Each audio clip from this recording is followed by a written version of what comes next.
네, 안녕하세요. AP투자연구소의 윤삼의 팀장입니다. 오늘 알아볼 기업은 녹십자 홀딩스, 코드 번호는 000-005250입니다.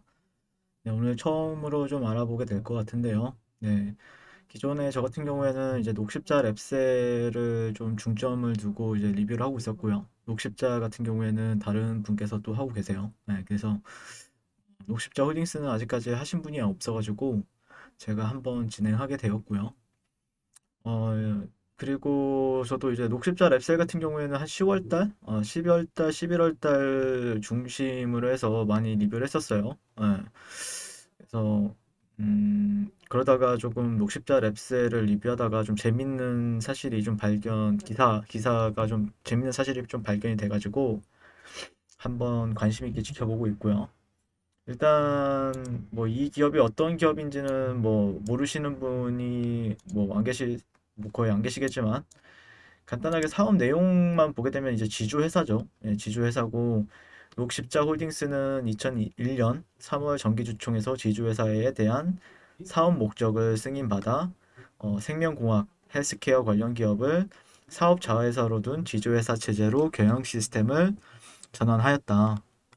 그래서 녹십자 홀딩스의 지주회사 경영 시스템은 주력 자회사인 녹십자를 필두로 국내 23개, 해외 17개, 총 40개의 법인 계열 회사를 두고 있다. 이 가운데 전체 경영 전략 수립과 조정, 신규 전략 사업 진출, 출자 자산의 포트폴리오 관리 등의 지주회사 역할을 맡고 있는 녹십자 홀딩스가 담당하고 있으며 의약품의 제조, 판매 등 실제 사업은 각 자회사가 수행하고 있다. 그래서 이런 2010년도 12월 31일에는 독점 규제와 공정거래에 관한 법률에 따라 법상의 지주회사 요건 미충족으로 지주회사에서 적용 제외되나 자회사의 주식을 확보, 유지, 관리하는 등의 지주회사 시스템을 계속적으로 유지하고 있다라고 얘기를 하고 있죠. 그래서 녹십자 홀딩스 같은 경우에 영업 내용을 보면 서비스 쪽, 그리고 녹십자 MS, 녹십자 웰빙, 녹십자 랩셀, 인백팜, 녹십자 지놈, GCCL, 녹십자 메디스 다양한 기업들이 있어요 밑에. 예. 딱 이 정도로 보는 게 맞지 않을까 싶고요. 예. 그 다음에 뭐 실적은 자회사들이 어떻게 하느냐에 따라서 매년 달라질 수 있겠죠. 예. 실적은 1조 5천억 원 정도, 1조 작년에 1조 7천억 원. 그 다음에 코로나의 영향 때문인지 좀 수혜를 받아서 그런지 상당히 잘 나왔어요. 실적도 당기순이익이나 영업이익도 네, 잘 나왔던 부분들도 있고. 그리고 이제 어, 보시게 되면은 제가 이제 녹십자 랩셀을 이제 리뷰를 하다가 뭐 최근에 녹십자 그룹은 모더나 백신 인허가 유통 전담 살사 확정 이런 뉴스도 있었고요. 녹십자 그 다음에 2조 원대 녹십자 랩셀이 최근에 2조 원대 기술 수출을 계약을 했죠. 머크사와 이제 계약을 했었는데 근데 그 녹십자 랩셀 같은 경우에 이 고점에서 그 최대 주주가 매도를 했어요. 그래서 물론 이게 어 실질적으로 이거는 매도를 했다는 거는 다 이제 뉴스에도 나오고 공시도 되는 부분들이 있죠. 그래서 왜 이렇게 대놓고 매도를 했을까 고점에서 라고 좀 고민도 좀 많이 해보고 뭐가 있나 라고 생각을 해봤는데 최근에 뉴스가 하나 나오더라고요. 그래서 이 뉴스를 조금 관심 있게 봤고요. 그래서 녹십자를 공동 경영하고 있는 허일섭, 그리고 녹십자 홀딩스 회장 측과 조카인 허영준 녹십자 홀딩스 사장 측이 잇따라 핵심 계열사 지분을 매각하고 있어 배경에 이제 관심이 쏠린다라는 이슈가 있었죠. 그래서 이거는 어제 이제 녹십자 랩셀에서 언급을 했었어요. 보면은 허일섭 회장이 녹십자 홀딩스 지분의 18.96, 약 19%를 차지하고 있고 허은철, 허영준 형제 측이 20.72%를 차지하고 있어요. 그러니까 우호 세력까지 포함을 해서 이렇게 형성이 되고 있는데 최근에 녹십자 랩셀 같은 경우에는 허은철 씨가 녹십자 랩셀의 지분을 한 조금 팔았죠. 예, 팔면서 이게 녹십자 홀딩스 지분 약간 경영권 분쟁에 대해서 언급하는 뉴스 플로우가 좀 나오고 있습니다. 그래서 물론 이 사람들의 관계가 어떻게 되는지는 정확하게는 알 수는 없죠. 근데 요즘에 약간 그런 이게 뭐 사실일 수도 있고 사실이 아닐 수도 있는데 아무튼 지금 요즘에 뉴스 플로우는 약간 이런 부분들이 좀 중점을 두고 나오고 있죠. 예, 그리고 노십자 하운처 허영준 형제 경영 안착하나 삼촌 허위사업 선택의 시선 이렇게도 오늘 뉴스가 나왔는데 한번 좀 읽어볼게요. 이거는 오늘 나온 뉴스이기 때문에 허은철 느씨 녹십자 대표이사 사장에 이어 동생인 허영준 녹십자 홀딩스 대표이사 부사장도 올해 들어 사장으로 승진하면서 녹십자 그룹에서 형제 경영 체제가 본격화되고 있다. 이들의 삼촌인 허일섭 녹십자 홀딩스 대표이사 회장이 지배력 및 지분 측면에 상당히 한 영향력을 지니고 있어 앞으로 경영권이 어떻게 정리될지 주목된다. 허일섭 회장은 허영섭 지시 녹십자 선대 회장의 동생이고 허은철 사장과 허영준 사장은 각각 허영섭 선대 회장의 차남 삼남이다. 라고 얘기를 하고 있죠. 예. 그래서 녹십자 홀딩스 이사회는 25일 정기주총에서 허일섭 회장을 사내 이사로 재선임하는 안건을 올리는데 허 회장을 포함해 특수관계인 지분만 과반이 넘는 만큼 안건이 통과될 확률이 매우 높다. 녹십자 홀딩스 정기주총회에서에는 이제 허영준 사장의 사내 이사 재선임 안건도 올라온다. 허일섭 회장이 앞으로도 그룹 경영 전반을 챙긴다는 것인데 경영권 승계 구도가 이대로 굳혀질지 장담하기 어렵다고 보는 시선도 제약바이 업계 일각에서 나온다. 네, 이게 중요하죠. 허일섭 회장이 조카인 허은철 사장과 허영준 사장에게 경영자의 길을 열어주며 그동안 별다른 다툼 없이 그룹을 함께 이끌어왔지만 삼촌과 조카 사이 지분 구조가 크게 불균형하다는 점을 이들은 주목한다. DC 녹십자 그룹은 지주회사인 녹십자 홀딩스를 중심으로 지배 구조가 일원화돼 있는데 허 회장이 2020년 9월 말 기준 보통주 571만 7,777주를 보유해 최대 주주로 올라 있다. 그리고 그 사람들에 비해서는 적죠. 예. 허혜섭 회장의 지분 향방에 따라 경영권 승계 구도가 단번에 뒤집힐 가능성도 있는 셈이다. 게다가 허혜섭 회장이 장남인 허진성 상무도 2014년 녹십자에 입사해 경영 수업을 받고 있다. 허진성 상무는 1983년에 태어나 허은자 사장과 10살 터울이 나는 만큼 당장은 경영권 다툼이 일어나지 않더라도 잠재적으로 GC 녹십자 그룹을 이끌 수 있는 후보로 여겨진다. 라고 얘기를 하고 있습니다. 허혜섭 회장은 형 허영섭 선대 회장이 별세하고 그룹 경영을 맡은 뒤 해마다 녹십자 홀딩스 주식을 사들이면서 지분율을 2009년 8.96%에서 2020년 9월 말 기준 12.16%까지 높였다. 그래서 지난해 11월에 보유하고 있는 GC 녹십자 주식 가운데 3만 주를 장내 매도했는데 GC 녹십자 주식을 매각한 자금으로 녹십자 홀딩스 중식 담보대출을 갚으려 했던 것으로 보는 시선이 많았다. 근데 이게 녹십자 랩셀을 매각했을 때도 이 얘기가 나왔었거든요. 예. 근데 지배력을 확대하기 위한 GC 녹십자 주식을 매각한 게 아니냐는 것이다. 그게 상당히 말이 되죠. 예. 그러니까 녹십자도 그렇고 녹십자 랩셀도 그렇고 그런 거에 있어서 매도를 하고 녹십자 홀딩스의 주식을 사면서 경영권을 잡으려고 하는 것이 아니냐라는 것도 말이 되죠. 예.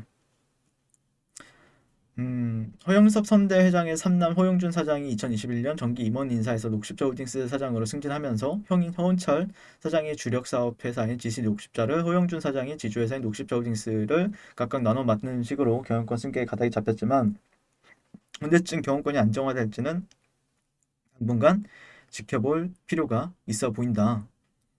네.